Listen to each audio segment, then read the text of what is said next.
Among the beautiful Himalayas, there was once a war between two giant countries, China and India.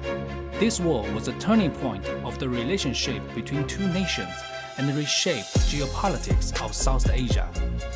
But for some reason, this war was also forgotten by history. Both nations rarely talk about it. And this is the 1962 Sino-Indian War. Hello, I'm Jerry. I'm an independent journalist from China mainland, and I'm also a fan of geopolitical research. I'm here to share my view of big events happened around the world and try to figure out how they changed the history and the world we live today. Okay, let's go back to the Sino-Indian War. Firstly, why it happens, especially for two countries that relationship are getting closer and closer in the early 50s. To find that answer, we need to go back to the 18th century. Like many boundary issues around the world, this was initially caused by British colonization. Of course, British. In 1858, after the Indian Rebellion was suppressed, the East India Company was dissolved and replaced by the British India.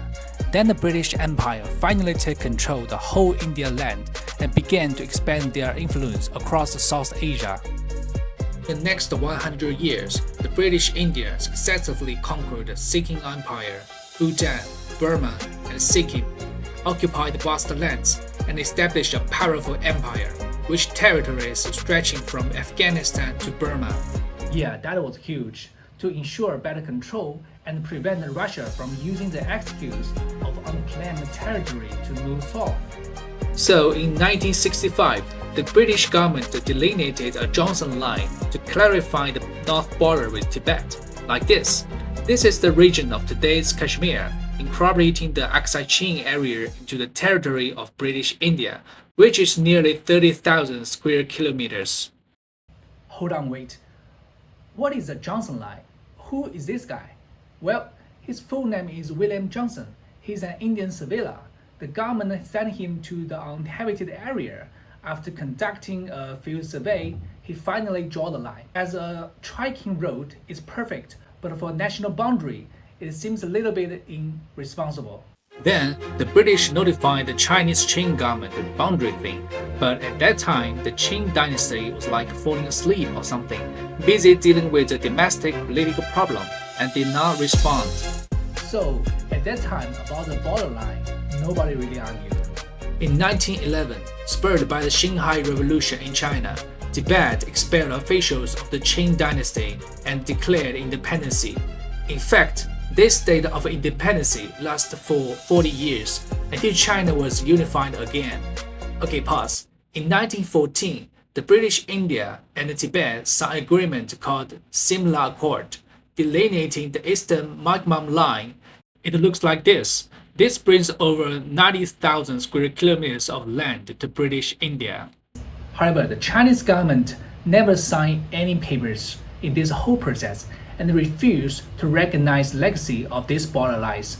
Because in China's perspective, Tibet is always belongs to China. It's never an independent existence.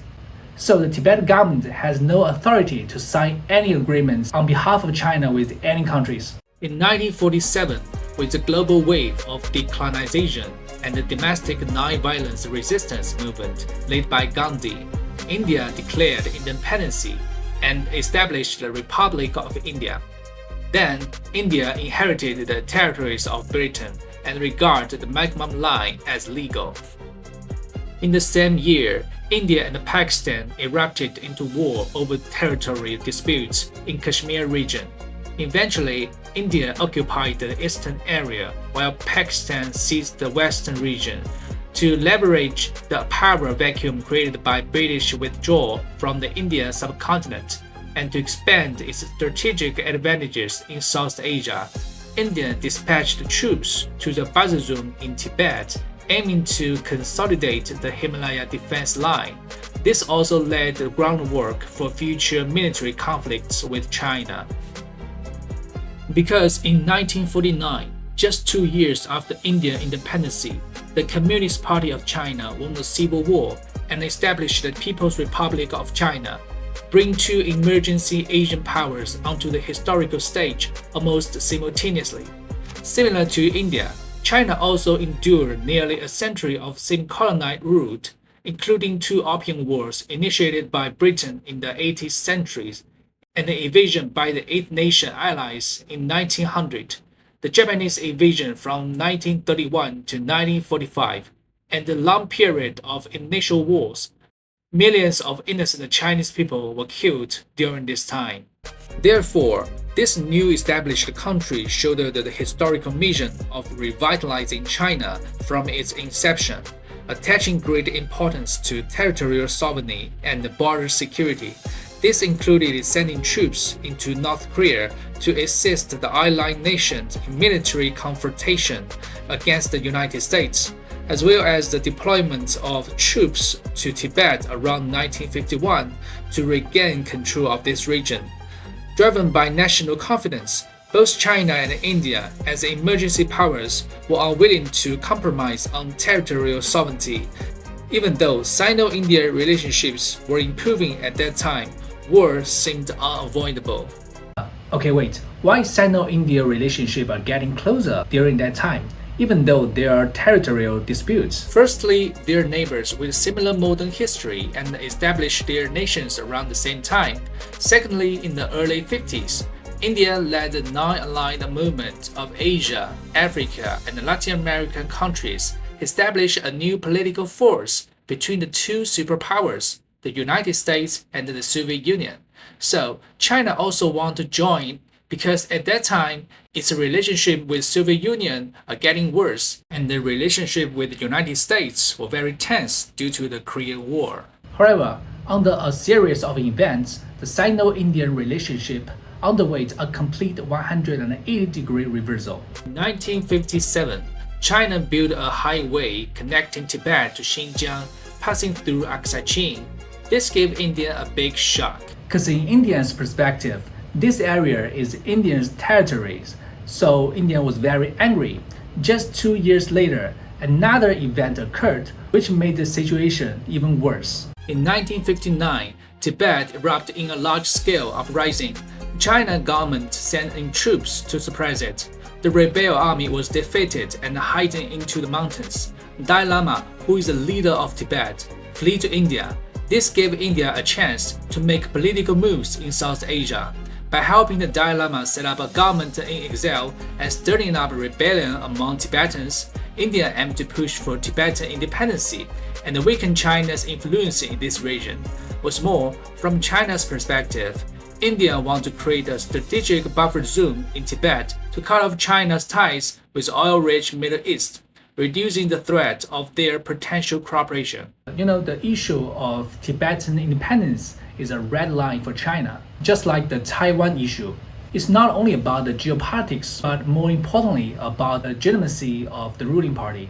Therefore, the Chairman Mao was very angry about the Indian support for Tibetan independence, just like Nehru was furious about China's aggressive move. So from that time on, both sides continuously sent troops in these disputed areas, and the war quickly approached. On December 5, 1961, the Indian Army headquarters issued orders to establish forward posts in Chinese-controlled area along the western border, planning to set up posts.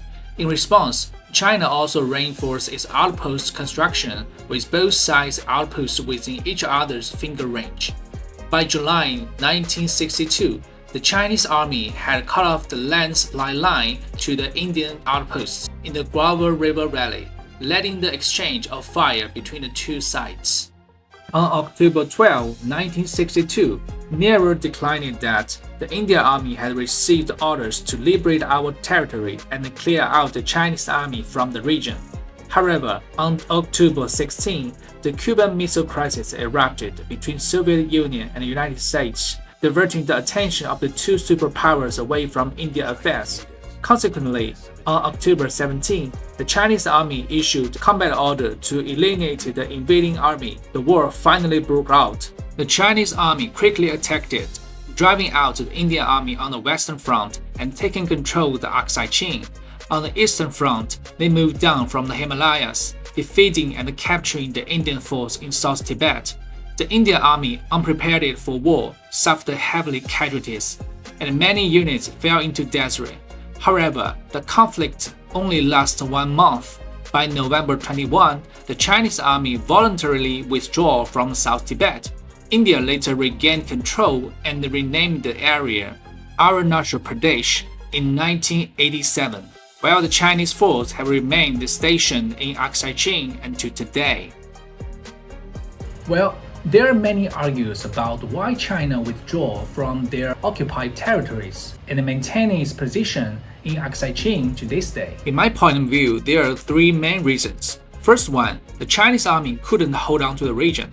Southern Tibet is situated in a flat area at the southern foothills of the Himalayas, making it vulnerable to attack but difficult to defend. The Chinese army supply lines had to cross the Himalaya mountains range, and with it being winter, heavy snow could cut off these routes, leaving the stationed troops isolated and unsupported. Secondly, India gradually regained its composure amidst the sudden chaos. Nehru mobilized troops from various regions for reinforcement and sought equipment supply and military intervention from both Soviet Union and the United States. With the Cuban Missile Crisis having ended on October 28, the Soviet Union and the United States were now available to assist India. The last one reason is essentially China doesn't want to deteriorate relationships with India and hopes to leave room for both sides to resume diplomatic negotiation in the future. But the situation in Aksai Chin is different. Aksai Chin sits in a unique spot geographically. It's in a high plateau with tricky terrain, great for defense but tough for offense. China built highways here to keep supply lines open. Aksai Chin is crucial for China in handling geopolitical challenges in South Asia. It's right next to the disputed Kashmir region between India and Pakistan, offering a strategic view of the whole Kashmir plan from up high. For India, this territory is like a looming threat, seriously undercutting its influence in South Asia. In conclusion, the border issues between China and India may persist, but could gradually diminish by cooperation. This issue was rooted in the historical legacy of British colonization. As emerging superpowers in politics, economy, and military, India and China share no fundamental ideological contradiction. In the current global landscape shadowed by the conflicts like Russia and Ukraine, Israel and Pakistan, both sides suffered huge pain. It is evidence that India and China, as neighborhood superpowers, recognize the greater value of cooperation over conflict.